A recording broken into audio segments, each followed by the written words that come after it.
Turn it on now, just so I don't forget. Yeah, does that work for you? Yeah, fine by me. And then everyone up here can push and go as normal. Oh, sounds good. Cool. And would you prefer me to wear a mask? I don't know what the rules are here. It's everybody's own discretion and decision now, so I do because I prefer, but nobody has to do it on my account. Let me just count the chairs. 1, 2, 3, 4, 5, 6, 7, 8, 9, 10, 11. Okay, we have plenty of chairs. That's the one thing I didn't get to. So I did invite our other new CAC member to join us, but she hasn't replied. So Okay. I can do a separate session with her if and when it becomes her desire to do that. Okay. So, do you want to start with the binder materials, or do you want to go through the questions first? Nope. You can show me what. So, so this is, yeah, I think we sent you quite a lot of that. But I can just kind of give you a little overview of all this business. Sorry, I can't read with No, the mask. please do what you need to do. No, absolutely. It's just like everybody's on their own now. I like to be respectful. No, it's okay. I have been vaccinated. Me too. Okay. So what this is what we try to do is give CAC members an idea of where we are in the process, because members come in at all different times, and so you may be coming in at a point where things are well down the road, or you may be coming in right at the beginning or right at the end. So it's always good to like get them oriented. And actually, you're kind of coming in at an ideal time, which is right at the very, very, very beginning of the next program year. But as you can see, at any given time, we are actually operating in 3 program years. That was one of my questions, right? So here we are in July. So if we look in the current year column, so in our current program year, we have already made the decisions for funding. We've already done the award process. We've already done our plan with HUD, and we have executed agreements, and now our subrecipients are out there doing their work. So that's where we are in this year. But our previous program year just ended a week and a half ago, so we're not done with it yet. We're still getting in reports from them. We still have to do their last payouts, to their reimbursements. And just so I know, the previous program year is that fiscal year? All of our year runs July to June. So that would be fiscal year end 6/30. 21. 21. And this would be the year that started 7/1 of 21. Got it. Okay.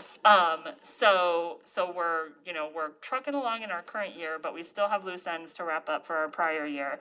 And even still, we're already getting ready for next year. So that's where I'm saying you're very, very, very coming in at the absolute earliest possible moment of the next program year. Got it. So you'll be able to follow next program year start to finish. But then there will all be all these other little pieces and parts that intrude upon that, and that's our current year stuff and our prior year stuff that still needs to get wrapped up. And people are required to spend their money before the end of the year? Yeah, all of our grant agreements are one year long. Okay. So, so that is kind of. I read through in the whole process. Sure. And all the points and stuff. Sure, yeah.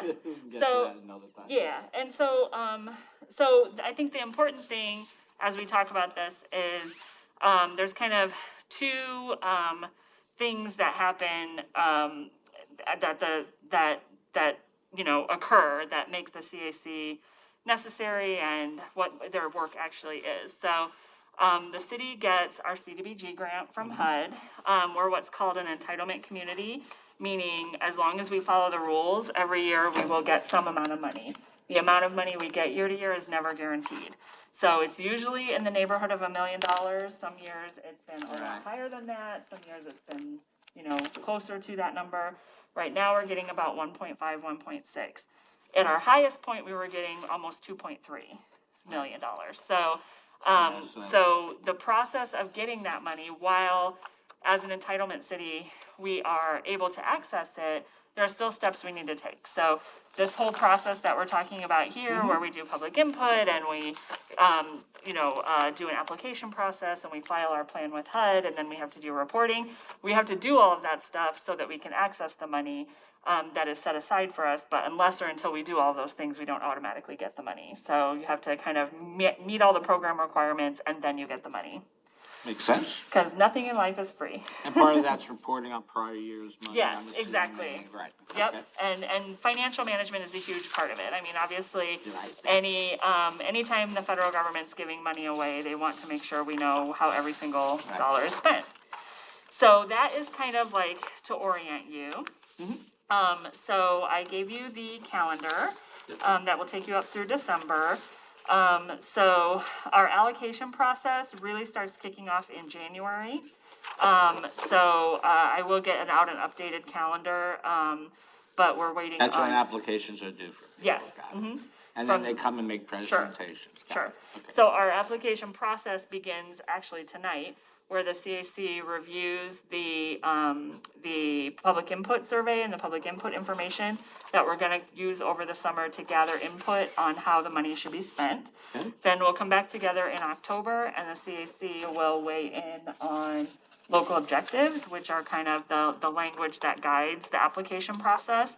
And that gets forwarded to council for approval. Then in November, we usually have late November, early December, depending on when Thanksgiving falls. We have our application process, or application workshop where nonprofits can come in and apply for funding. Then they have the entire month of December to apply. And then usually about the first week in January is when their, applications are due. So what happens in the, they come in and make presentations before? No, so, in November, late November, early December, we have an application workshop, Oh, which is where they workshop. come Got it. in Okay. and they find out how to apply. Got it. What Got the it. rules Got it. are and, Oh, that's what that. yeah. So that's like the kind of informational meeting about application. And then they have the whole month to work on the application, and then in January, the application is due. And at that point is when the CAC's work kicks off in earnest. So in January, we'll have a couple of application review sessions for the CAC to go through and kind of talk through the applications and see what questions they have. And then we as staff take those questions back to the applicants to get answers for you. Got it. And then in February, the applicants come in and they make presentations to the CAC about their applications. Then in March, we have the allocation meeting, which is where the actual grant amounts are actually voted upon by the CAC. And remember that the CAC is a recommendation body. So all of the things that the CAC does get passed on to council for final approval. And so they can accept it in whole, in part, or change it entirely if they so choose. They typically don't do that. Usually they accept it in whole or they'll make small changes. But for the most part, they accept it as is, for at least in my time here. Because I think the process is seen as being Otherwise, very what- diligent and fair. Yeah. And why would anybody be on CAC otherwise? Well, so bylaws, obviously, we won't go through those. I read them. But they are there for you. Glossary of terms, just because we use a lot of initials with the Good with federal that. programs. Down with that. And then, this is the allocation summary for the year that we're in right now, so the year that started last week, July 1st. Okay. So a couple different things about this to keep in mind, and I think I alluded to it in my email. So almost everything that the CAC does has to do with how the dollars are allocated. And the most competitive category of those dollars is this bottom part where we call it public services. So those are your nonprofit agencies that would be delivering, services to the community. And that category is actually capped by HUD. So HUD limits that to 15%. 50% of the total amount. Of the total amount of our grant, plus we earn what's called program income, which is our housing program does loans, and that generates income, was and one we of my can take questions. 15% of that as well towards, That was one of my questions Okay. about the loans. Yeah. Like, how do loans come in? Yeah. So that's those loans are directly from the city or through a third party or? directly from the city in a current form, yeah. Okay. at the moment. So we have an And economic. who do those loans go to? And So, for what? all of our, 100% of our funding, for programs like housing and economic development have to go to low and moderate income residents.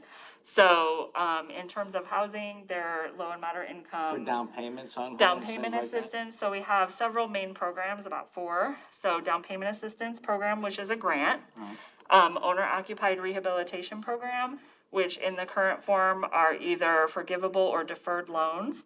But we do have loans that are repayable, from, we aren't doing any repayable loans at the moment, but we still have a portfolio of loans that are still repaying. And then we have accessibility program, which is wheelchair ramps, grab bars, stuff like that. That wasn't something the city historically did, but United Neighbors used to do it, and when they went out of business, the city council didn't want that program to be lost, so the city good. operates Yeah, it, that's and good. same with down payment, that wasn't something the city used to do. Right. But when United Neighbors went out, we took over that. And then the other one is Urban Homestead, which is, rehabbing and fixing up, homes for sale to low and moderate income households. And then as part of our fund, we also have, funding available for developers. So, rental rehab developers or rental developers, usually they're tax credit developers that come in with low-income housing tax credits to produce housing for low and moderate income households. That fit under, and the rents would be something that would fit Yes. under this income. Yep, they're capped by HUD. There's, And so are those programs, that's what included in this $650,000 number? Like, Yes. that's why I didn't know what that was. so that is, so public services is capped, down here with our Right. nonprofits. Admin is capped, which is the money that goes to administer the grant and all of that stuff. That would be So the- city employees per se. For the most part, but also, if we have to, there are a bunch of different studies that we have to do, like we have to get, So you might like hire a pay consultant or contractors and something. consultants, And so what's that capped at? 20%. Okay. And then, so the only 2 categories that are not capped are this economic development and housing. And we call it housing, but really it's housing, rehab, and neighborhood revitalization. So included in this pot of money for housing rehab is all those programs I just named, plus neighborhood infrastructure in support of affordable housing. So that's only infrastructure in low and moderate income areas to improve their, neighborhood situation, sidewalks and stuff like that, lighting, safety usually. And do I get, and as a member of CAC, do I get a report of how that money is spent? Yes, we do report on it, but the CAC doesn't, evaluate individual applications within the fund. So the CAC grants money to the fund, and then it's a staff level evaluation of eligibility. Oh, I mean, that's the biggest pot of money there, but Yeah, okay. no, it is, but I mean, I think the important thing to remember is we don't make the rules, HUD does. So HUD says this is what's eligible, and we do the categories of things that HUD says are eligible.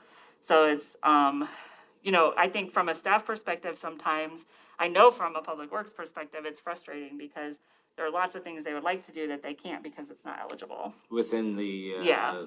but it has to be in that neighborhood. There, so. Low, and how do they define, is that what that map was That's what the that I map saw? is. So HUD determines the neighborhood. HUD, that goes based on the income, the household income, of the area. Can't find my map. I think I'm one tab too far. I think that's why. So, the blue are the block groups that are, the pink are the block groups that are low and moderate income. And so what HUD does is they say, any block group, which is a subset of the census. So you might have heard of census tracts, and then each census tract have multiple block groups.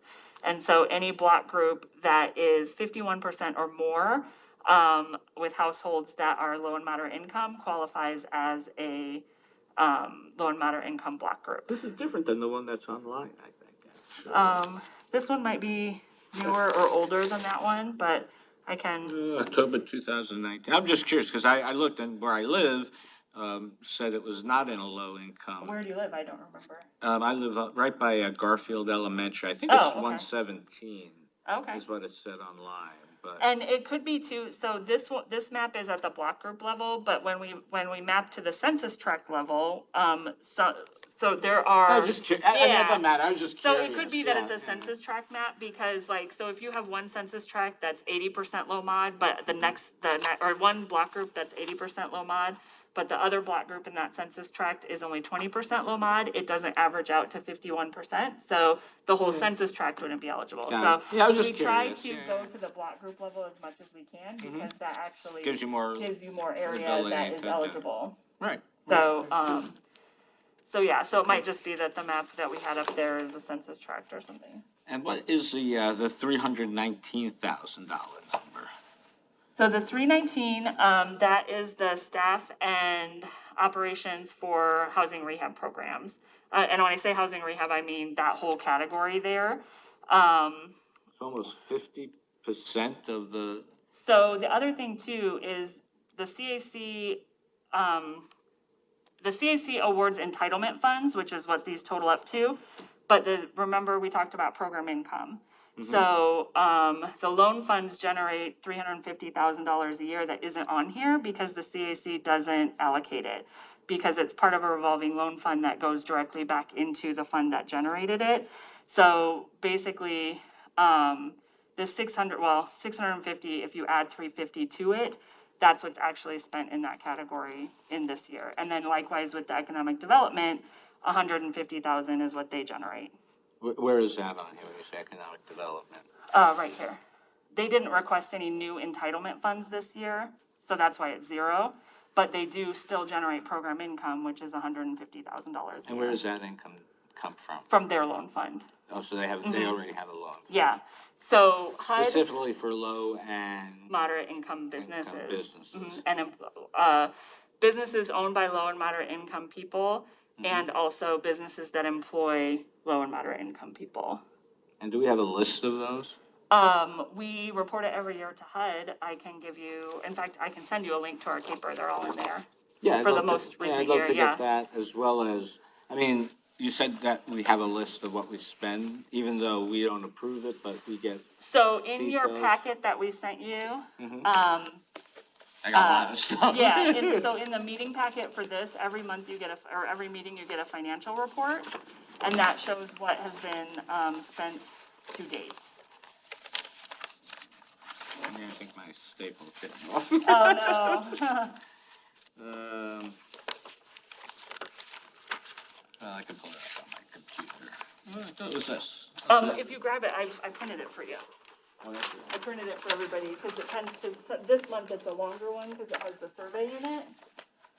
So, you can just have this copy. Okay, thank you. Okay. Okay, so this should look similar. Right. So this is for the current fiscal year, or I mean, I guess the one that just ended, because we haven't, again, that's having your foot in multiple years at the same time. So that's the Right. report for the current, or the See, fiscal year that I we're read in. through this, but where does it indicate like how this money is spent? So it is same title, same name. So this is current year funding, prior year funding, and program income funding. So it is telling you, I can't look at it upside down. So usually and this is, again, I know it can be confusing. HUD has a bunch of rules of how you spend money, and you always have to spend your program income first. So if you earn a lot of program income, they want you to spend what you have on hand before you go after their money, essentially. So generally, we're always spending program income first. So this is telling you in each of the categories how much program income was earned and how much is spent. So you can see for rehab, for example, 216,000 earned, 216,000 spent. This is through May. So, then you can see we're moving up to prior year funds. We have to spend prior year funds before we spend Sure. current year. So you can see that's how much we've spent in the current year. I think- Now, that is expended out the door in checks, but remember, our program, the application process takes time, the contracting process takes time. So we have a lot of money that's obligated, but that has not yet been spent. Okay, so I guess, Yeah. so now I'm confused, so I just want to clarify. So the money from last year, So this is last year, ending Yeah. 6/30/21, has been spent by maybe the parties or the recipients, but we have not reimbursed them? No, it has been, so when somebody applies, an individual person, so if a homeowner applies for a loan, that application process will take several months. So they may apply and several months of evaluation occur of their income eligibility and the eligibility of their home for the program. Then it might take several more months to get the bids for the project and get the contractors under, committed to the project. So now we're at 4 months.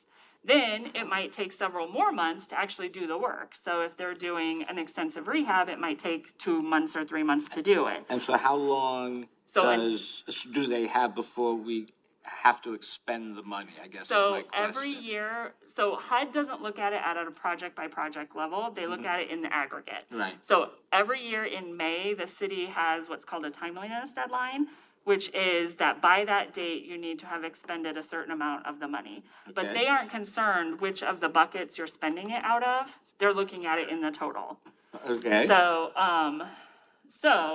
but But like in total here, right, we've spent only like five, well, so it's good, so there are a couple of, but so it's really, the total money looks like it's, well, let's see, so it's very confusing, right? So you got 1,600,000 from year 44. So this That is says year you- 40, Oh, it says, all right. sorry. That's all right, mistake. yeah, okay. That should be 46. I didn't, we've gone through the whole year and nobody ever noticed that. Good for you. That's what I am. So we've spent, let's say, a little more than a third of the money. So the percentage is that we have to spend what then? Well, it's a formula. Unfortunately, it's not a percentage. So, what they're saying is that by what's called your timeliness date, which is in May, you can't have more than in entitlement money 1.5 times what your current year's grant is in your bank. You have to have spent that already. So, So if our grant's 1,600,000, all right, so we can't have more than 1.5 times this number, is that what you're saying? 1.5 times this number. Why would we have, That's the budget. why would we have 1.5 times? Just because we have some of prior years in there Yeah, as well? so this is prior year and this is program income. So we have 3 pots of money that we draw from. Got it. Current Okay. year, prior year, and program income. So when we're looking at timeliness, you're looking at 1.5 times that number. And we can't have more than that. Correct. But the other thing that, just is important to remember is that, just trying to watch the time. Yeah, sure. That these numbers only represent checks out the door in expended projects. Nice. So chunks of these numbers are taken up but haven't yet hit this column because they haven't been spent yet. When you say they're taken up, what is that? So in my example, that a person might apply and it Right. might take 2 months to approve them and 2 months to get them to contract and Right. 2 months to do the job. That's 6 months before a check goes out the door. And during that time, that homeowner, let's say, has $25,000 committed to them, but it's not shown in this number because Got it. the check hasn't I gone got out it, the but door. we've committed, I see what you're Yes. saying, got it, okay. So what Got I'm it. saying is don't be alarmed by the gap between these numbers because we may chunks have of money committed is that already. committed, Right, but okay. it just hasn't yet been spent. Okay. So, But my question was, do we get details of what, like this 238, the 250 or 782 or 698 eventually is spent on? Like what vendors are going to? to that or- level of detail, no, the CAC does not. Can we get that? Well, it's public information, so Okay. it goes through city council, it goes through finance department. We don't typically identify our homeowners by address. So, But I does mean, it I guess, usually what are you? well, I'm thinking though, I'm more concerned about vendors, not necessarily that, well, I am also concerned about homeowners, but, it's like one vendor is like getting X amount of funds and, that would be. Well, all of that is on the city's website. We have the open checkbook on Okay, the city's that- website. that's what I want to know, Yeah, right. it's open. But is like, it clear what comes from CBGD, or what is CBG? That I don't know. I will have to ask that question. I was gonna send you the link to Caper. Yeah, if you, and just point, just point me to where on the website it is, Yeah. I would appreciate And then the it. open checkbook. And, So like, yeah, like I saw on the city council thing, to like, there's some big expenditure that's going out for CBDG money. Okay, Like, it was on, I think, for this week's agenda. oh, okay. So like, but An that, infrastructure project, I think is what you're talking yeah, about. like $900,000 Yeah, or so something, but that, so that comes out of, as we talked about, neighborhood revitalization. So eligible categories include there are, I said owner occupied rehab, wheelchair ramp program, urban homestead program, um, down payment assistance, and then neighborhood infrastructure, and that's neighborhood infrastructure, the 900. and what is that going for? I believe that project is streets and, sewer improvements in a low moderate income neighborhood, which is up here. In this one. Does that have to do anything with this new employer going in? No, The this is 1,000 job our, thing? the CDBG can only be spent in residential areas. Right. So Yeah, it's yeah, nothing to okay. do, that's, I mean, it happens to be over here, but what the project that we're doing is here in this area, and it's, street improvements. And then the other thing to I'm know, just curious, I'm just out of curiosity, where is this? That's why the Goose map Creek is. Heights. Oh, Goose Creek, okay, yeah. Yep. Goose Creek Heights. We have two projects that are going. That one is getting to the contract stage, and we have one more that's down here, that's gonna be similar, that, will be down, on Seventh and Leclerc. It's right about there, I think. But that one hasn't hit the contract stage yet. And do we have for vendors a cap on how much administrative costs they can, assign against what monies they get? Meaning, well, I Meaning, mean, like, we're vendors, giving $900,000 to Yeah. somebody to do a job. And I read in here, right, part of that is allowed to go towards, salaries and things and such. So my question is, do we have a cap on how much goes to their internal administrative expense? so in terms of infrastructure projects, and really all of our projects, I mean, they bid it according to procurement requirements. So, all of our jobs are competitively bid, and at least insofar as a housing line item, I can't speak to the infrastructure, but at least insofar as housing, they don't identify, it's not like a staff or a salary thing for grant administration Right. is, Okay. because they're just bidding a job cost, and that cost has to be competitive, and they don't identify like, it's, 15% of overhead. Right. Like, that's They just build it into what their price is. Yes, what their price is, Got it. and so they're competitive, and that again is federal procurement regulations. So on those big infrastructure projects, they're sealed bids, and so, they're competing with each other, Got it. No, for a that's- line price. And then we also have to do what's called cost reasonable review, which means that we, the city, essentially bid our project, and we say, this is what we think it should cost, and Right. all of the bids need to come within plus or minus 15%, or we have to evaluate whether or not that's a good bid. So it can be artificially, high or low. That's right, no. So the total income over the year. I know, Is this plus, well, this is really last year, so yeah, it's that's last year. This is this program income, plus and this. that's new entitlement grant revenue. and I guess this is. So, yeah, subtotal. Oh, So this is it's the total of 1.63 plus $1 million. So 2.6. Yeah. In the current year. Now, what I will say is, if you see, economic development has a big chunk of program income sitting. And they got a payoff of over 700,000 on a loan they did like 15 years ago. So it's much higher than it would normally Than be. normal. Usually it would be about 150 is what we budget for them for program income. And this year, they got this huge payoff they weren't expecting, which is why they didn't request any more entitlement money, because they have enough in their coffer there to cover themselves. Right, so I guess my question though then still would be, just looking at this. Sure. Is that's still a lot of administration expense for that small amount of money. Okay. And so, I mean, I would just be curious, I mean, like, so even if you add, 150,000, that's still over 30%, which is, Well, that is 350,000 that gets added to that. 150 is for economic development. Right now, remember, this is through May, so we're budgeting throughout the year.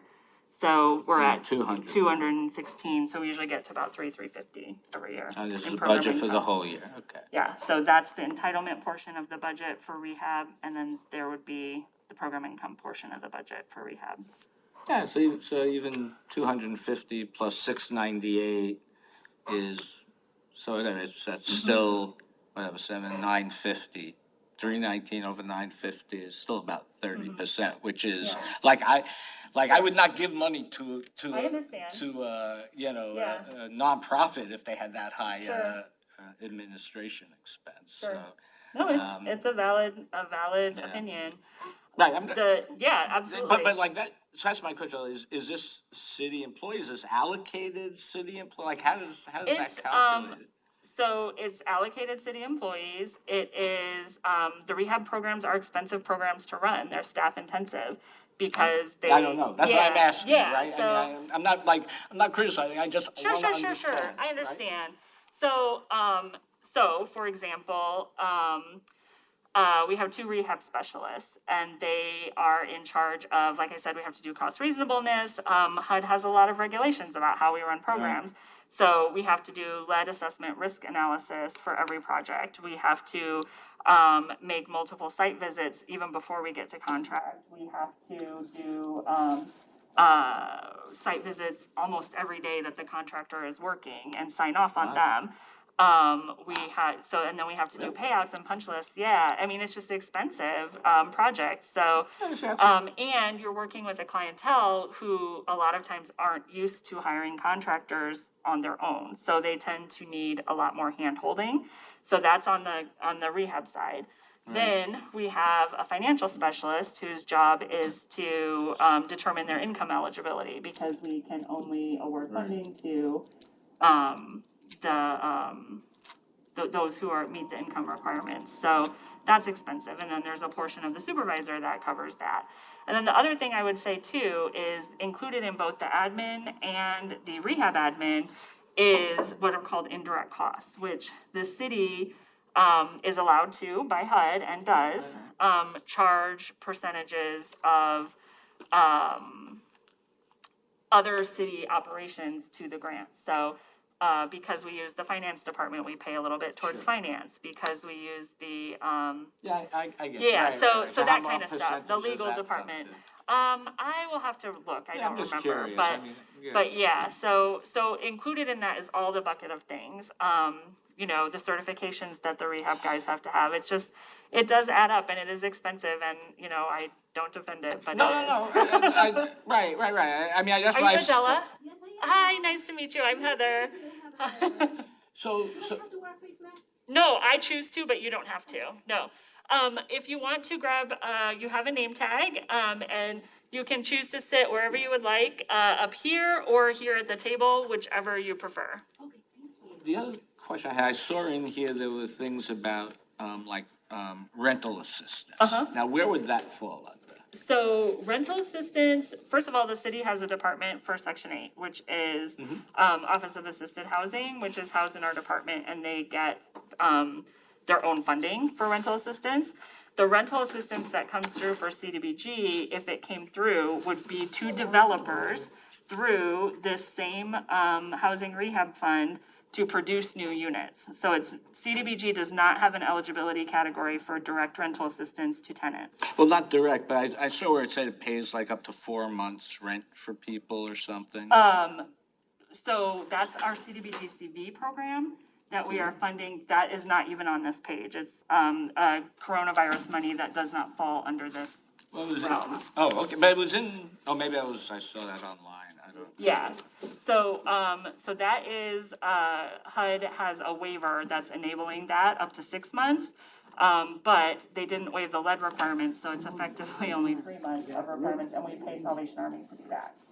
But that's under a separate grant number, separate everything. So, but does that fall under your department and so Yes, forth? Right, so like I read about these people that are being evicted from the Crestwood apartments, right? And the city condemned those units, right? But But so can we use any of this fund money to help, because they don't have any money, they're just being dropped down on the street as what I'm Well, I told. mean, they can apply through Salvation Army for the funding that Salvation Army has, but we do not have any direct program assistance direct through the program, city. Yeah, but- but the city does fund Salvation Army for that COVID-related reason. Now, whether or not these people would qualify for any of those funds because of COVID, I don't know the answer to that question. Right, but it is something that the city, in essence, evicted them. Well, the city doesn't They, evict they, people they condemned the building, which for forced safety their. reasons. Right, right. So, Well, it's yeah, for- I mean, for I don't know the Balfour, right, circumstances, yeah. but I do know that the city, I mean, the landlord makes the choice to evict or not evict. The city makes a safety decision Right, of the building is right. safe to occupy or not. Right, now, So- and then he's selling it to Balfour. Oh, is that what's happening? Yes. Oh, okay. Yes, that's exactly, that's Oh, because okay. Balfour Yeah, needed more see. room and. Unfortunately, I just am not involved in that business, know. but yeah, in terms of legal processes, eviction goes through the county and it's between the landlord and the tenant. So, But somebody told me though, CDB, and maybe this is actually, a lot of people tell me a lot of things, I Sure, get sure, that. sure. So, Sure. that we used to have a city rental program, like 5-10 years ago. so I've been here for almost 12 years. Mm-hmm. And we've not had any rental assistance program since I've Okay. been here. We did used to have what's called a relocation program, Okay. which was similar, it sounds like what you're talking about, which is, it was security deposit, I believe, for,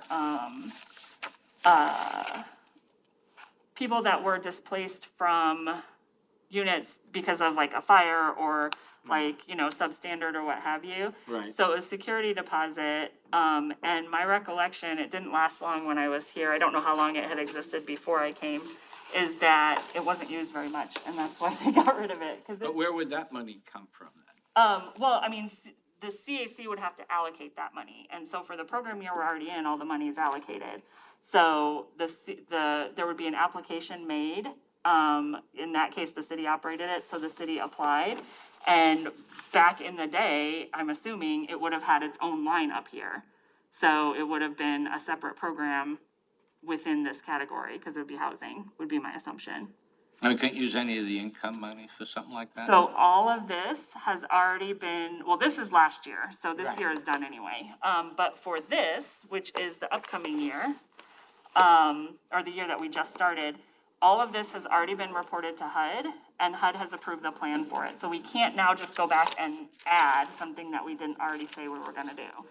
So at this point, this is fixed unless we would do an amendment, or there would be, like last year, there were a bunch of waivers because of COVID, and then some new COVID money came out, and as part of that COVID money is where that rental assistance program that Salvation Army is operating came out of. And, like I said, these people that you're talking of should go to talk to Salvation Army if they haven't, because they have money that could potentially benefit them. That is a different form of CDBG money, that doesn't come Right. through the regular CDBG So grant. Salvation Army has a rental. Yeah. Yeah, that no, the I city know you're pays for. new. Okay.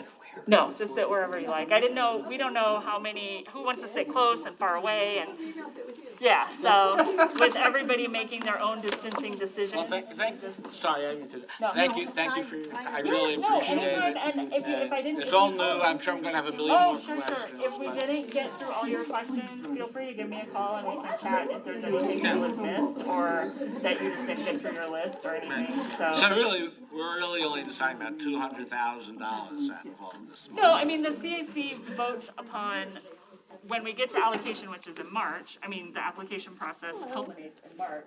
And each of these line items, the CAC votes on in all the categories. But all I'm saying is this tends to be competitive because it's so limited, and that's where the nonprofits are.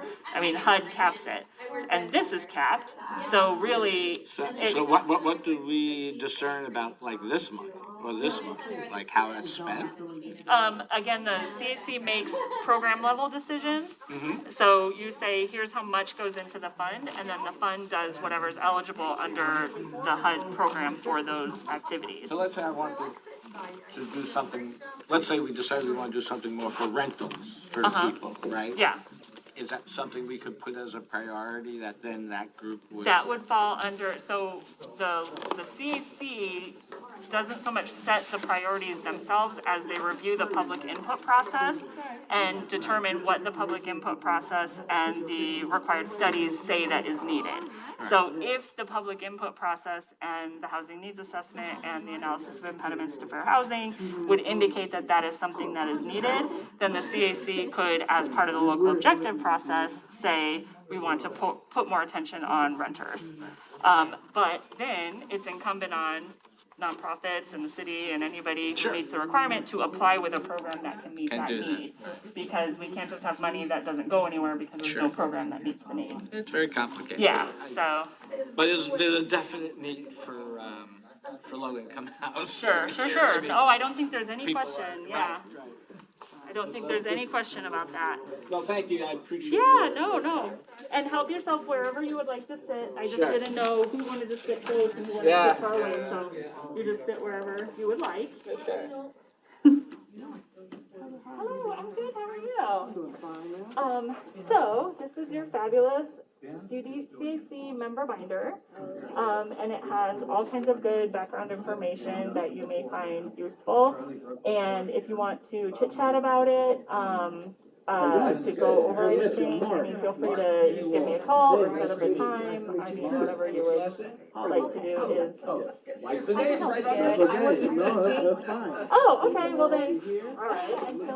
Okay. All right, do you work actually in the After a while, you may not. Oh, okay, so you work with the CDBG over there? Interesting Oh, things. okay, I well. am the community How is this development. called? Oh, We have okay, to, like, wonderful. learn this So remind technology? me, So, there was technology's fairly a young simple. lady that was there before. If you Do you would know what like her to, name was that we left? get to talk, right? Well, there You can was click on the one call. that left. Oh, so I've heard, but. Well, we had Annika left. Some of the accountants, we had Maria left. Or the. And then, It's too loud. pretty easy. All right, thank you. I'm getting. And Martin, she left. Oh, okay. Ryan. I can lift my. Oh, yeah, arm Ryan up, Berger but used to work I get here. above here and I can. Back in the day. Chris Mathias left. Oh, He and he's went with the to county now. But you wanna take care of the Who other one hasn't? too. Yeah. Jeff Yes, Anderson. he retired. Yep. Which he, It doesn't look like, It's it's a big looking job. to me. yes. Yeah. This is, She this was is the with, I county think the fifth that- one, mine that you was. Yeah. Yep. Got it. Yeah. We usually have a crowd here. Oh, okay. Then yeah. usually maybe one or two people, Rabbi most or time it's something. pretty empty. They may have people tonight, but pretty empty. How come you Like the haven't city asked council for a meeting. handout? Well, you know what? Some of them, we have Yeah, yeah. some are more exciting than others. We try to keep it things nice and Yeah, orderly and Megan is here too. I live in the but gutter. we I could cross my are. fence in the Super backyard. helpful. Make sure It's that your is. counterpart from Moline. She works with KJ. So, yeah, we're always, if we know, we're happy to help, but sometimes it's just you put your heads together and you still don't quite know. This is my first shot, so. Let's see how it goes. Oh, do we have internet access here? haven't been I to believe any the city has meetings yet, public Wi-Fi, yeah. I think it's under public access. But I do go to Rick Dunn's Questions, meetings. sir? and Ben's meetings. Anything fun and new? Mostly, so we do have to do the grievance subcommittee Okay. appointment, because we did lose a couple members with the recent resignations. Gotcha. So we have to appoint, new grievance subcommitters. We need 2 of them, and at least one of them needs to be low and moderate income, which means they have an asterisk. I mean, they aren't personally necessarily, but that they live in an area, yeah. So it could be any of these asterisk people who hopefully will be here, at least 1 or 2 of them. So Who has resigned? Is it? Dave Woods resigned Dave and Woods. Chris Miller resigned. Okay. So those are the Really? 2 new Okay. people that Jay Wolin and Adela are taking their place. Okay. And so, yes. So we need 2 new grievance subcommittee members, at least one of which has to have an asterisk by their name. Certainly. And, so that's the main thing. We don't have to vote on it. It's Okay. something that just the chair appoints. And then, or you make the recommendation for appointment, and then the mayor and city council accept or don't accept, but they always accept, so. Sounds good. So that is the main thing, and then the other And it's just a thing date, is 12/1. the I think it's public supposed to be input process, 12/1, which 20, Megan not is 21. here and she'll talk through. We're also going through, we're talking about, what the survey will look like for the next year and, the public outreach opportunities. So remember, this is an off year, meaning, we just did our 5-year plan. We're going now into the 3rd year of our 5-year plan. So usually it's not quite as big of a push for the public output as the year of the 5-year plan. I was gonna say, do we pick our spots? I am. Okay, then, all right. Yes. Okay. Because she wasn't sure how people felt with social distance. So Oh, they could yeah, sort yeah. of choose where they Fair want to enough. choose. Fair enough. How's your summer been so far? Pretty good, pretty good. COVID-tastic. Yep. That's a good word. COVID-tastic, what can you say? People make a choice. Yes, hi. It's my understanding, And correct me if I'm wrong, or if you know it all, that Chris requested to not be reappointed because she has some health problems. That's my understanding as well, yes. So I got a card that just says we all Oh, miss you. isn't that And I nice thought of if you? everybody Thank you signed so it, much. then Yeah. then we give it to you. Yep, and I can send it off. Yep, I have Good. all the addresses. Good. You do? Yeah, that's so nice of you, thank you, yeah. Did your mask smell really good, like a warm pretzel? No, but that would be great, it really just Oh. smells like a damp mask, but now you've got me wishing for something Get better. some of them small pretzels, put it inside. I could, it has a pocket, totally could like just, it'd be like, you know, when they're trying to get like a donkey to do something, they dangle a carrot, and just be like, pretzel, pretzel. I could, in my pocket. It might be chocolate. Yeah, that's true. 1, 2, 3, 4, 5, 6, we need at least 2 more people. is anyone joining us online or?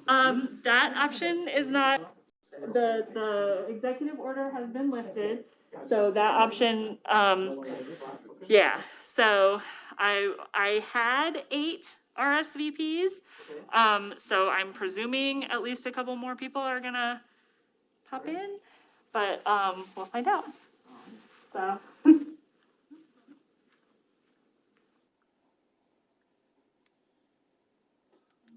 And just so that everybody knows, if we don't have a quorum, what we would usually do is give it 10 minutes, hope somebody comes in. We can have discussion, but we cannot take any formal action. And so from a staff perspective, we would be directing you to at least review the survey that's in your packet and give us feedback, because we do need to roll that out in the next month or so, so that we can start getting our public input for the upcoming year. Okay. So, so yeah, what we would do is we would take the roll call. I would say we don't have a quorum. We'll give it 10 minutes, hope a quorum materializes, and if it doesn't, then we just go our separate ways. Vote them off the aisle. Yeah, but I did have 8 RSVPs, so I had exactly 8 RSVPs, but I did have 8.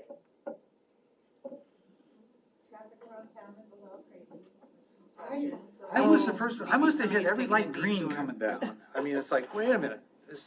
Maybe I'll stop on the way home, buy a lottery ticket or something. I know, I had stopped at the police department because I found a cell Oh, phone in no, my I didn't backyard. notice it. I'm sorry. Months ago, and I This is double. I did that. The way mine are set, like in the front was battery. I have just short too. So for it to be in my backyard, so I know you don't know that for the front yard. So I'm thinking maybe just in the schoolyard. Welcome. Thank you. Because I cut grass on Sunday once a week. And I saw Thursday. It's always good to have 2 people listening for motions and seconds. Okay, sure.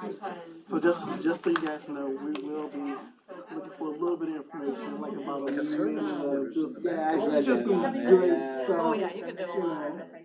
How cool am I type of stuff. So yeah, because we're all getting to know each other, right? So. Everybody likes to go out that No. Yeah, but yeah, we probably won't, because we can't yet, but we'll call the roll and then we'll give it a few minutes and hope that Well, I somebody haven't had comes in. Okay. Not a problem. I remember running. He's a good kid, he's been like. It's hard. It's hard, but thank you for the offer. Yeah, no problem. Sure about my watch. I had heard that she had some health problems and I asked her. Yeah, I know. It's funny how you just like set your time by other people. I was like, Ellen, why aren't you going? She's like, I'm going. She, I don't know if she was a retired school teacher or what, but I mean, she read everything through and, well, this is. Oh, yeah, she made sure the I's were dotted and T's were crossed. Exactly. I'm going, sir. And I tell people. You have assigned seats? Wherever you like to sit. I just You got a didn't. packet, Brett, we got. Yeah, you have to sit either up on the at the council's places or at the table, so the microphone will catch you. But you're welcome to sit wherever. Yeah. You push this one. You're quick. I mean, you just talk and then this is on. You push this too. Oh,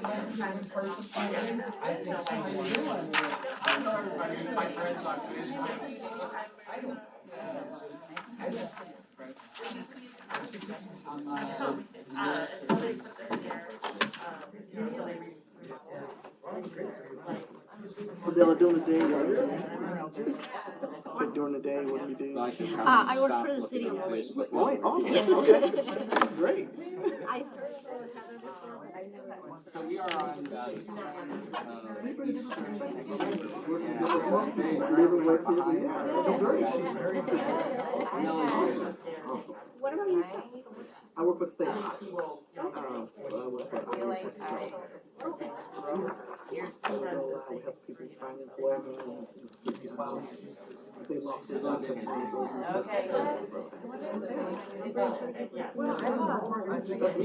we've been working quite hard for last year, but no, this is really great, so.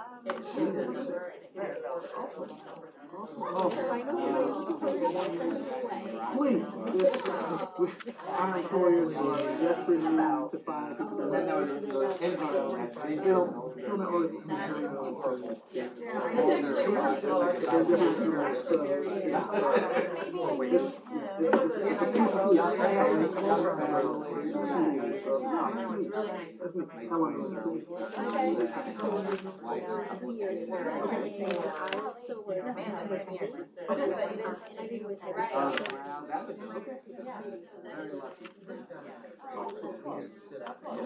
yeah, so you've had a lot of different experiences.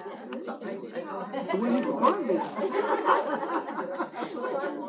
you think I'm fine, just all work, just work. I'm glad I hear it for the last 15 years. I've been able to.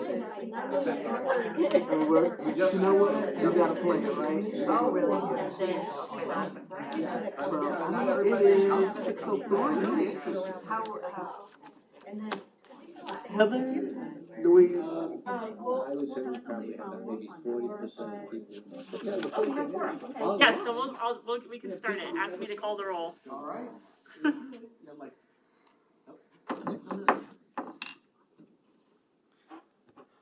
We'd like to call to order the July 12th Citizens Advisory Committee meeting. I'd like to start with a roll call.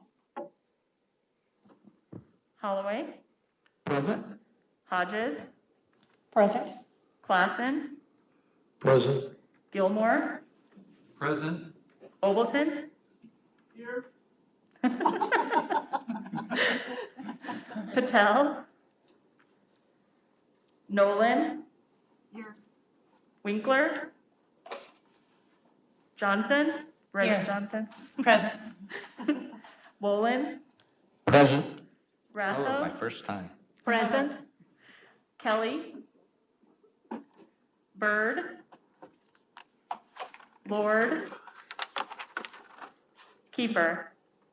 And we do have a quorum. Excellent, thank you so much. We'd like to first open the floor to the citizens, any citizens with CAC business.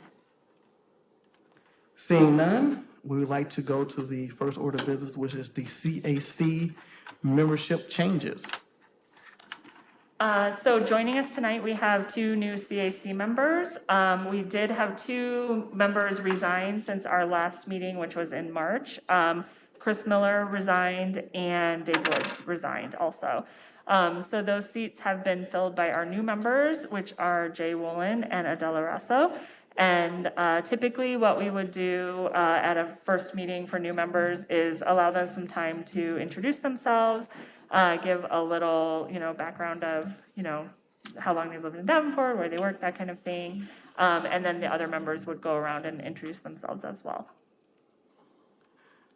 So first I want to, before we do that, just thank Chris and thank Dave for their distinguished service. They were great members. They contributed a lot, and our committee was better because of them. So thank you both, Chris, and thank you, Dave. But now we'll start at the end, I guess, with Elizabeth and introduce. I'm Elizabeth Hodges, and I have been a member since 2008 and represent the 4th Ward. Hi, my name is Dale Gilmore. Welcome aboard. I've been a CAC member since 2018, so I'm relatively new. I've been a lifelong resident of Davenport, so that's.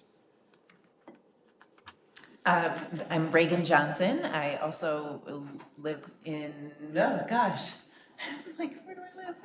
Oh, I'm losing it for which ward I'm in. 4th. Seriously, does it say? 4th. 4th. I'm in the 4th. Thank you, Nancy. Nancy knows. Oh my God. But I was appointed by Alderman at Large, JJ Cunningham. That's why I did not know exactly.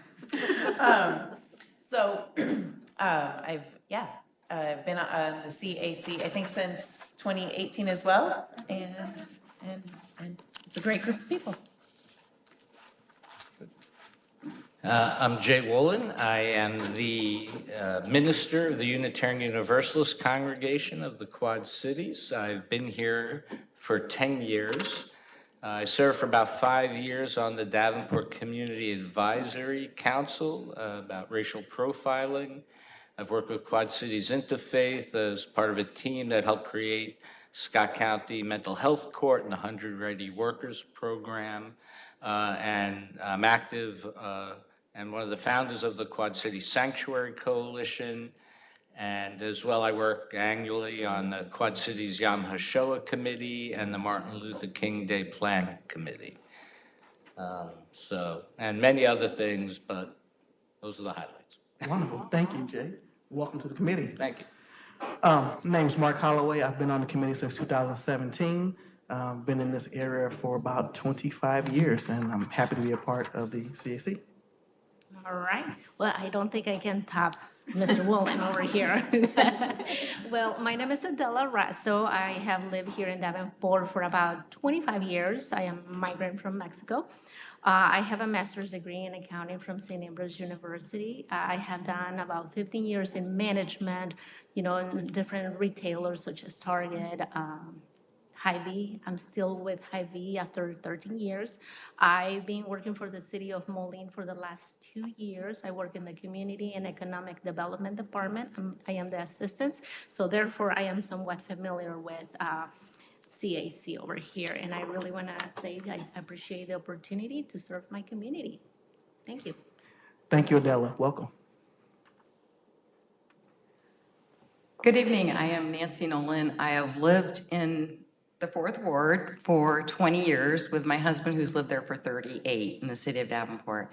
And my husband and I, along with the former Jim Welch and a couple of other residents, are the founding members of the Glen Armel Neighborhood Association, and we're excited this year to be able to revitalize that again and have our party in the park at Glen Armel Park at the end of this month.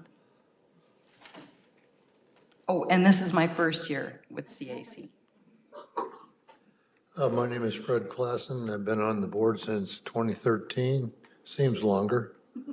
I've lived in Davenport for 71 years, and it seems longer. I'm on the fair board, and I'm a retired teacher, retired dump truck driver, and I'm kind of a partial mechanic right at the moment. So we try whatever we have to do, but anyway, welcome to the new members.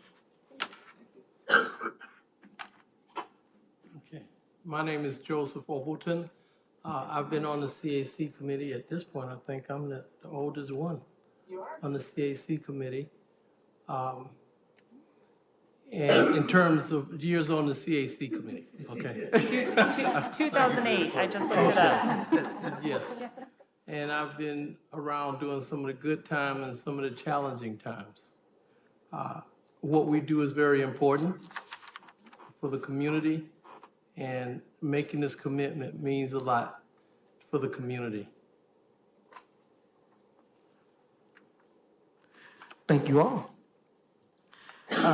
Next on the agenda is the review and the approval of the March 1st, 2021 minutes.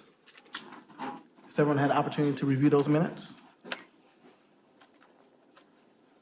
Are there any corrections, additions? Move to approve. So move. Is there a second? Second? Been moved and seconded for the approval of the minutes. You have a question, Dale? On the, what would be, I guess, the third page, the back of the third page, where it has at the bottom, year 46 reprogrammable funds. I think the fourth line up in the bottom should be 12/1 of 20 instead of 12/1 of 21. Retroactive to. We talking about the minutes? You're saying the third page of the minutes? Well, it's the one that says attendance reminder and COVID-19 mask requirements, CAC, in year 46. No, it's.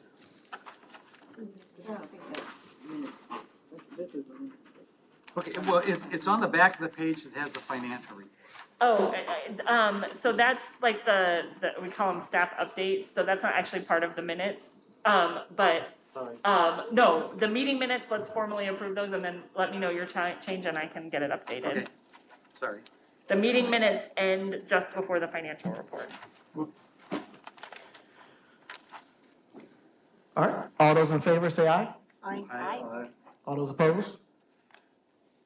The minutes have been approved.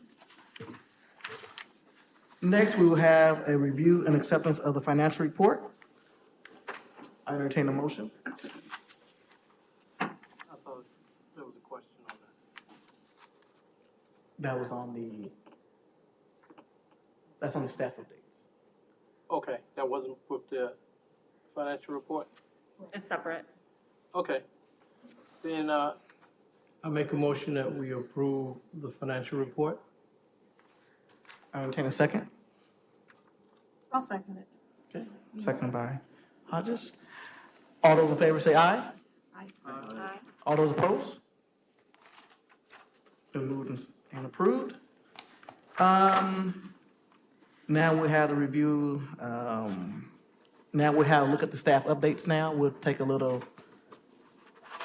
before we move to the acceptance, we'll look at the staff updates. And I do want to catch, what was it that you were saying, Dale? Okay, on the back of the page, it's got the financial report. Mm-hmm. 4 lines up from the bottom, Yes, it said retroactive to 12/1 of 21. Shouldn't that be 12/1 of 20? you're correct. Somebody's got to take this. No, I appreciate it, and Jay found a number that none of us have caught on the financial report all the way through. I'll tell you what it is too, just so you can all give him your accolades for catching it. So if you look at the financial report, right under the first, where it says year 46 funds at the top, and then right above the next dark bar, so where it says year 44 total, and it should be year 46 total, and none of us caught that. So Jay gets the prize for today. It should be 46. I mean, it's May. Like, yeah, there's only one more month. So thank you, Jay, and also thank you, Dale. And as long as we're talking about that, I just want to make sure that you all were clear on what that section of the reprogrammable funds was. So if you remember, back in December, January, we had funding left over from a prior year that would, in an ordinary year, be eligible for reprogramming outside of the public service cap because these public services are capped. And so having money left over from a previous year does not make the cap go up in the current year. So in a typical year, we do reprogramming and that money becomes available, but only to activities outside of the public service category.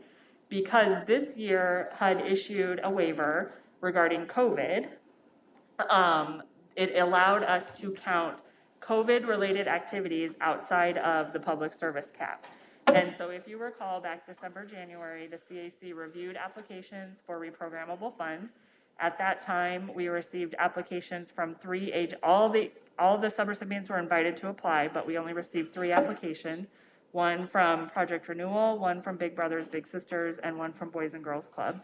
So at that time, the CAC awarded reprogrammable funds to those 3 agencies and then made the remainder of the reprogrammable funds set aside for COVID-related activities in the public services in case they would be needed, and that totaled about $24,000. And so since then, staff has extended the opportunity to apply for reprogrammable funds twice, and we have not received any additional applications from the public service applications. So that being said, we made a final opportunity about a month ago, gave the nonprofits the opportunity to apply again. The deadline approached and we hadn't received any applications, so we extended the deadline another week and we allowed it to go retroactive to December 1st of 2020. And we still didn't receive any applications. So that $24,000 will go back into reprogramming for this upcoming year, but unless HUD extends that waiver, which they have not as of yet, it will be according to typical reprogramming rules, which would be not able to go to public services. So that was kind of a one-time opportunity that unless HUD extends it, we won't be able to do again. So I just wanted to make sure you all understood the process there.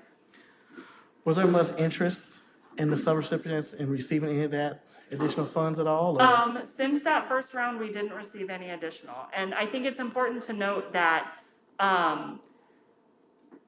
while HUD issued a waiver that made the funding available to public services when they really normally wouldn't be, none of the other regulations were waived. So you still had to meet all of the CDBG rules, you still had to meet all of the financial requirements.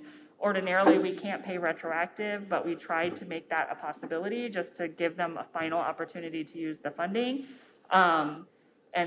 But then the catch with that is then you had to have documented your expenses retroactively. You know, when you incurred the expense several months before, you had to have documented it to the CDBG standard.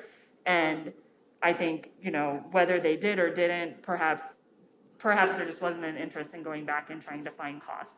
And the other thing I will say is, and specifically with regards to, you know, not so much, I think it's telling that the places we got applications the first time around were youth programs and not housing programs. And the reason being that there's a lot of money out there from HUD and the state and from the city for housing related programs right now. And so I'm not saying that there aren't expenses that could potentially qualify, but there's so much money paying for so many different things that the staff time to find what those few expenses that aren't getting paid for might just not be worth their time to look for them.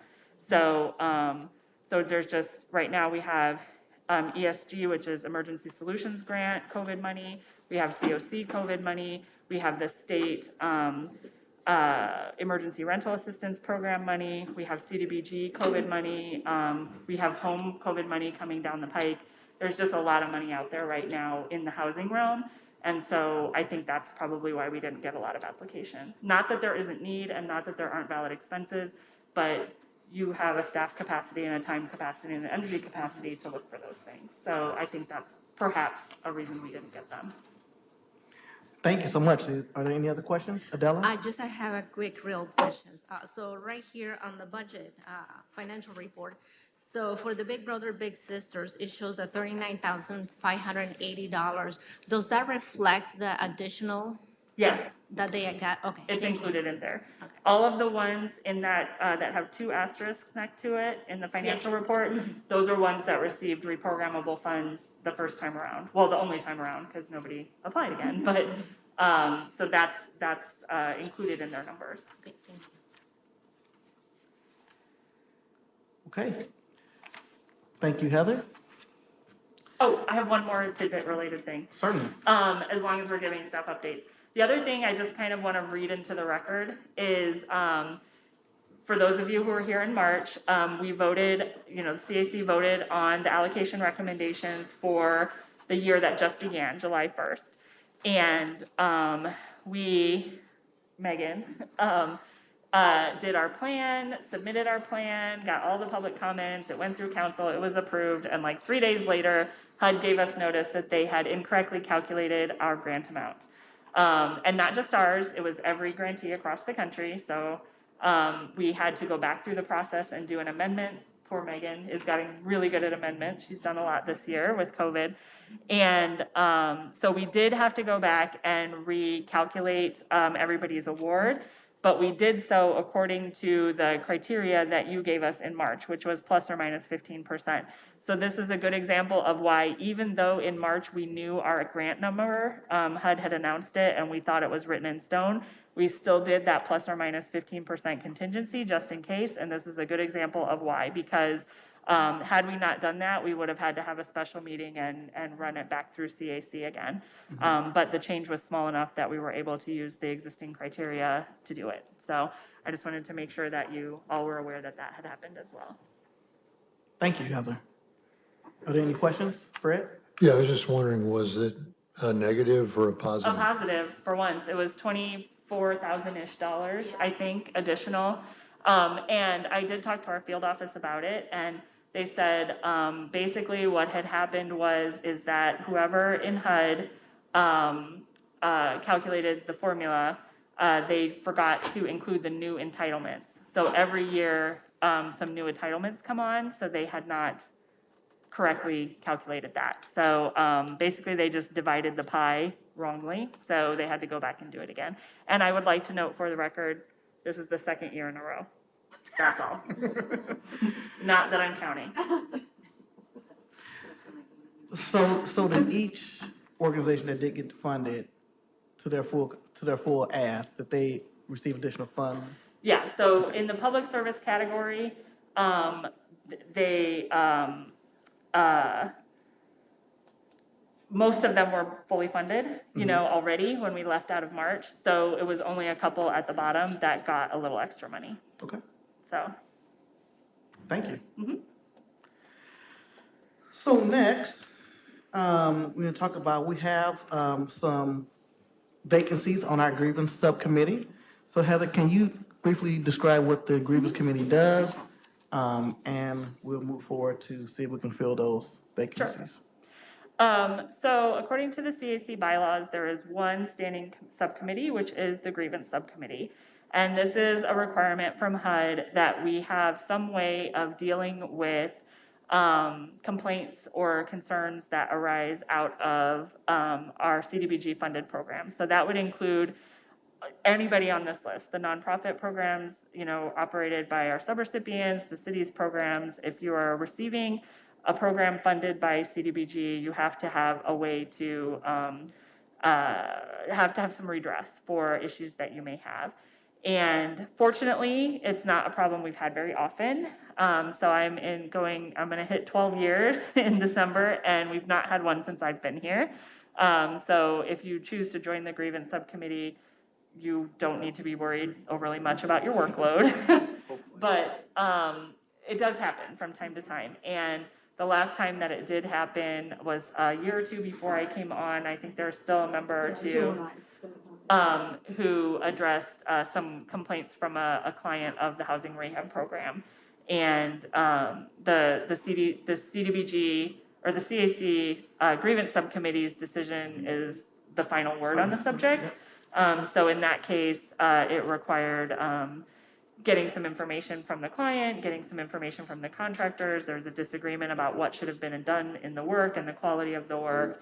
I believe there was even a site visit. Did you go out to a house? And then made a determination of what should be done to fix that problem. And so, so I think if there is a complaint, it might take up quite a bit of your time, but generally there aren't any, in which case it takes up none of your time. So the process for this is not something that requires a vote. The chair of the CAC appoints the members or recommends the appointment of the members, and then it goes to the mayor for approval. And so what we would need here is 2 members to volunteer. The catch is that 3 of the 5 subcommittee members have to be residents of lower moderate income areas. So I've handed out to you the membership list, and if there is an asterisk by your name, you are a resident of a lower moderate income census area, and we would need at least one of the 2 seats that we need to fill tonight to be appointed to be a member of one of those areas. So if you have a little sword shaped, so Joseph Obleton, Elizabeth Hodges, and Reagan Johnson are already on the grievance subcommittee. So we would need 2 people to join that are willing to do the work, but one of them has to have an asterisk next to their name to meet the requirement. Are there any volunteers? Fred?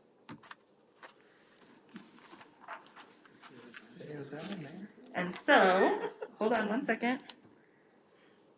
That would mean the remaining membership spot would have to be filled by either Austin Bird, who is not here today, Joseph Winkler, who is not here today, one of those 2. So, so we will have to, I think, table the second appointment until our next meeting. And I will see if I can give either one of them a call to make sure that they're okay with that, if that works for the group. Yes. So Fred Clausen is taking 1 seat, and then we'll approach the other 2 about that issue. Thank you, Heather, and thank you, Fred, for volunteering, and thank you for the current members of the grievance subcommittee as well. All right, so next we have a look at our year 48 public input process. And that's in the packet here.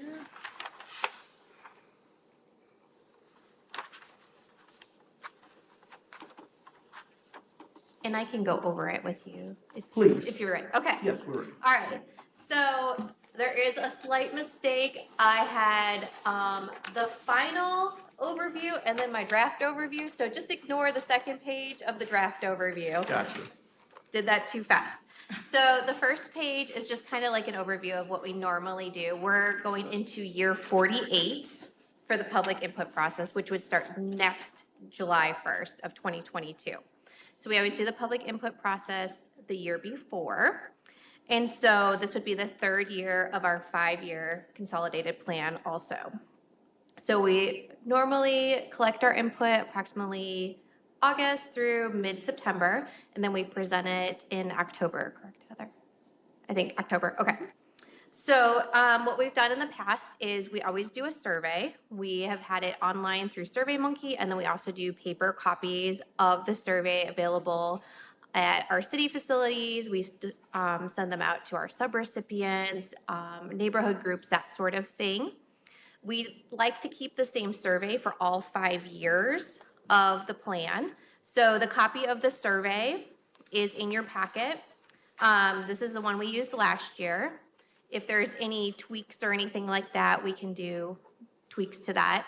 And then some other things that we do is last year we held a virtual public input meeting because of COVID.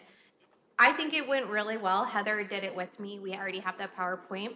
And it's a good way we can do it virtually live a couple of times and then have it available on the city's website for people to comment for, a determined number or amount of time. So the PowerPoint is also included in here. And then we were also thinking a couple of years ago, we did in-person, like informal public input at the farmer's market, and it was a very well received place. We were thinking farmer's market again, do like a Wednesday, a Saturday, and a Sunday, not necessarily the same week, but a couple different weeks to do that. And then also a couple of the Party in the Park events. Actually, one that would fall would be the Glen Armel one on July 29th. So we could go to that as well. So there's 4 dates for Party in the Park that would fall kind of in our timeline. So that's what we're proposing. And then the map on the back is kind of just one of our map activities that we would bring with us. So what we do is we have the city divided into 4 quadrants. we give everyone stickers. There's 4 stickers for the 4 different groups, housing, economic development, infrastructure, and public services. And then ask generally, where would you like to see housing, for example? And they can put it in a quadrant or a specific area, that sort of thing. So kind of a little interactive that way. We used to do a marble funding game, but I'm not sure if that would work like out in person at like the parks and stuff. I think it might be a little bit too distracting and a little confusing. So I'm not sure if we'll do that or not, but we're also open to other ideas if you have other ideas for games to kind of get input. So that's what we have right now as our proposed public input. So I guess if there's any questions or feedback, comments, ideas. I've seen the surveys in the past. We do a great job of trying to get it out to the public. I don't know if there are any other comments. Thank you. Jay? What's the theory of keeping the same survey for 5 years? So we have a 5-year consolidated plan. I'm not sure how much detail Heather went into it with you. So for our CDBG, we have to report on our activities, and it starts with a 5-year plan, and then we do annual reporting. And so since our 5-year plan is for a full 5 years, we keep our survey similar for those 5 years, so it's kind of consistent with that plan cycle of 5 years. Where's apples to apples? Heather? I wanted to say just a couple of things. One, we can always add to, we just don't want to take away, because if we take away, then we can't necessarily compare year to year. So if you have things that have just now occurred or things that you're thinking of, definitely open to those suggestions. The other thing I will say is Megan took this over from me about 3 years ago now. And so she has done a really good job with that survey, expanding it and streamlining it and making it a lot more user-friendly.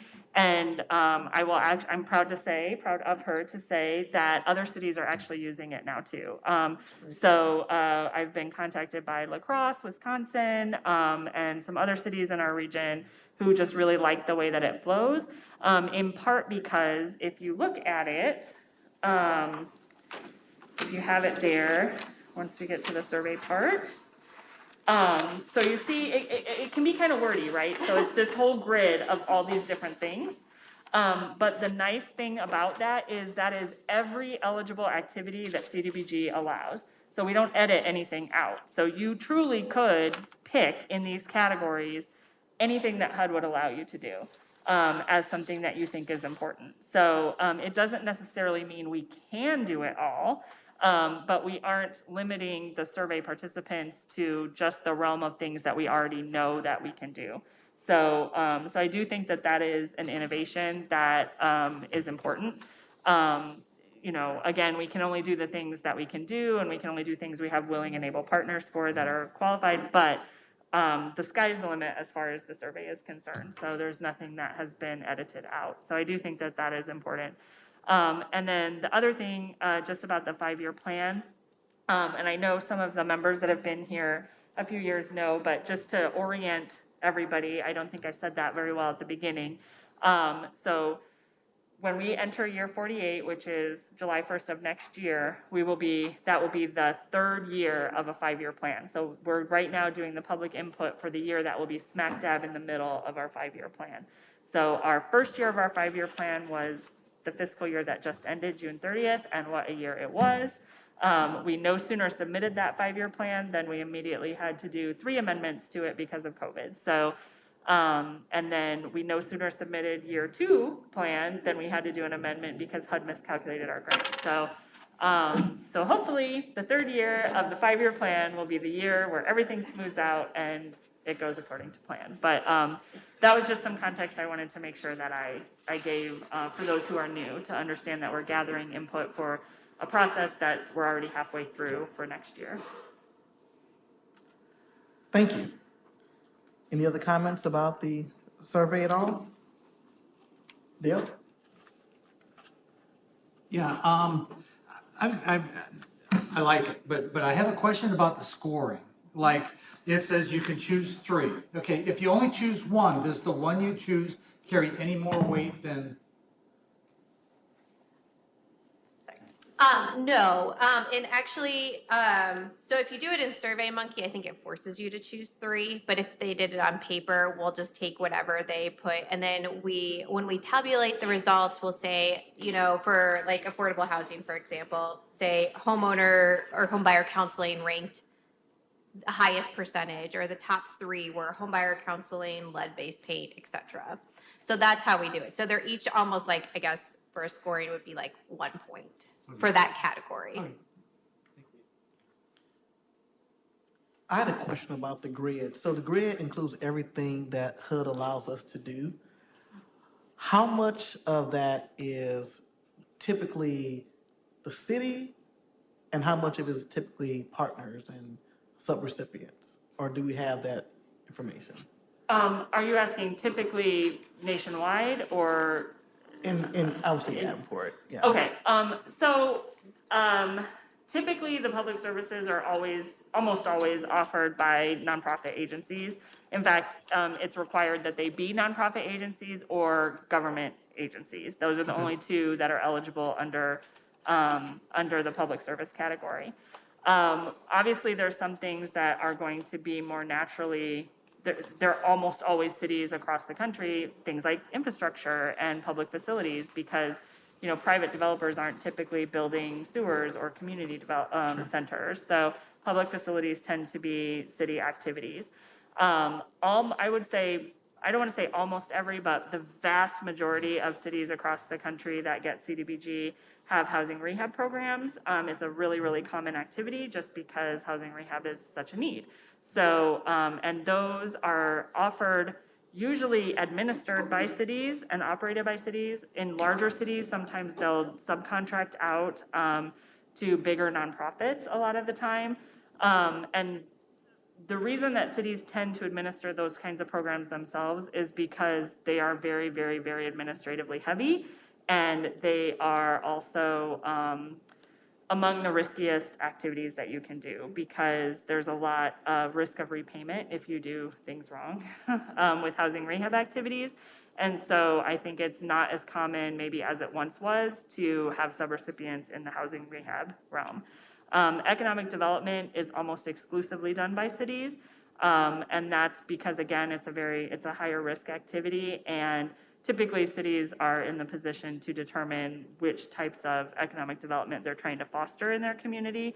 So it typically wouldn't be a nonprofit that would be doing those kinds of things. So those are the 4 main buckets: housing, economic development, infrastructure, and public services.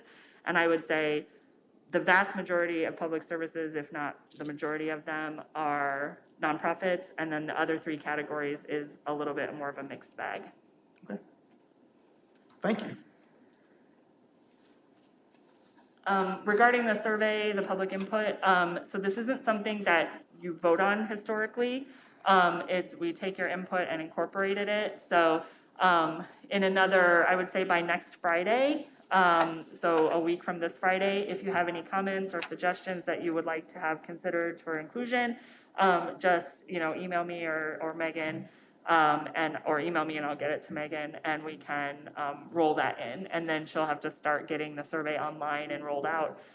So we would typically be doing it August, September, and have the results ready to come back to you at the October meeting when we would be discussing local objectives. Awesome. Thank you so much. And so it says on the back, please return responses no later than September 18th, 2020. Should that be 2021? Yeah, I think she just included last year's just Okay. for Yeah. reference, since we do, you know, but yes, we'll. update Yeah, it. just because in case there was any changes, we haven't actually made this one, but yes. I just don't want people to think they're late.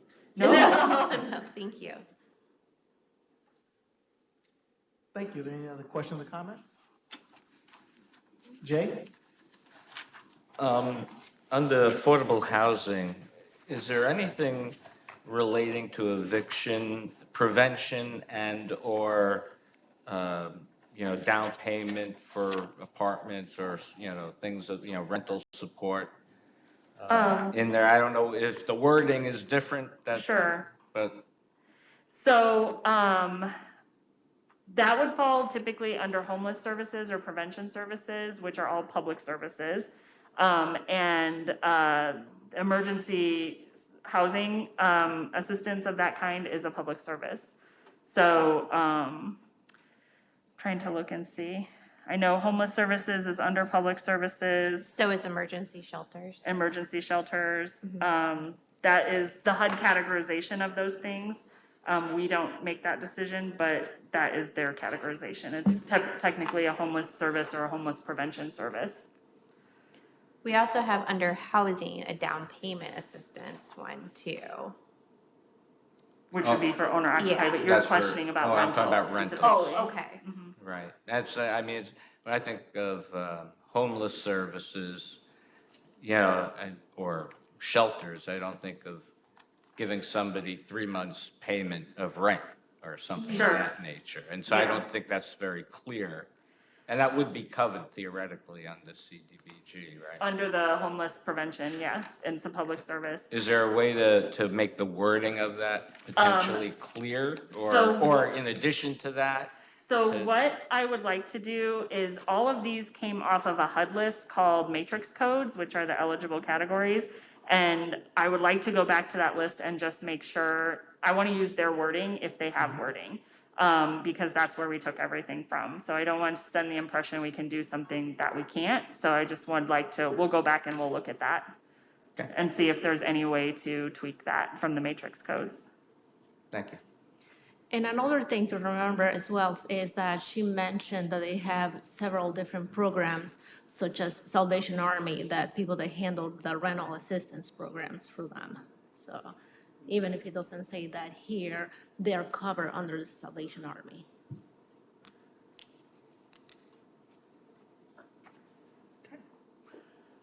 Yeah, I would, Go ahead, Rachel. I'm sorry, thank you.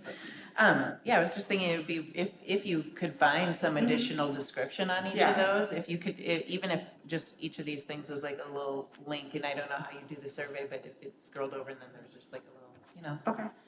We can easy see if there's pop-up a way to do explanation that. or something. Or maybe, maybe under just the headers of, you know, affordable Mhm. housing Mhm. versus public services. Mhm.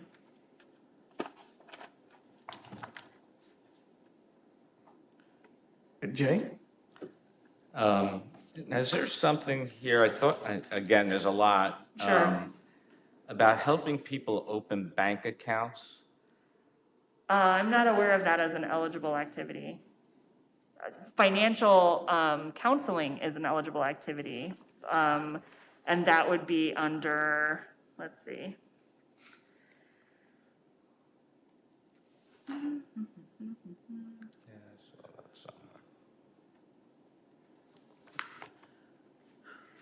Would that be under the social services? It's gonna be a public service, whatever it is. So there isn't necessarily, it'd probably fall under family and nutrition services would be my guess. And we can maybe split out family and nutrition, maybe. I don't know. I'll look at the matrix codes and send them out and see what we can find there. Okay, yeah, something for fun. I mean, I know that's also, you know, it's a very expensive thing when people don't have bank Well, accounts. and so- HUD does not allow us to make deposits into bank accounts, no. No, I But understand. financial counseling, yes. I mean, that is an eligible activity as a public service to help, you know, people do budgets and things like that. Hmm.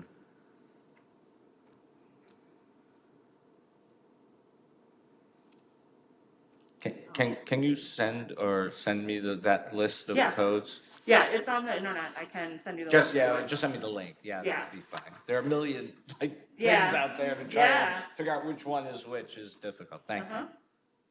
Thank you, Jay. Any other comments, questions? I was just going to add that services you currently use, it does have financial literacy there.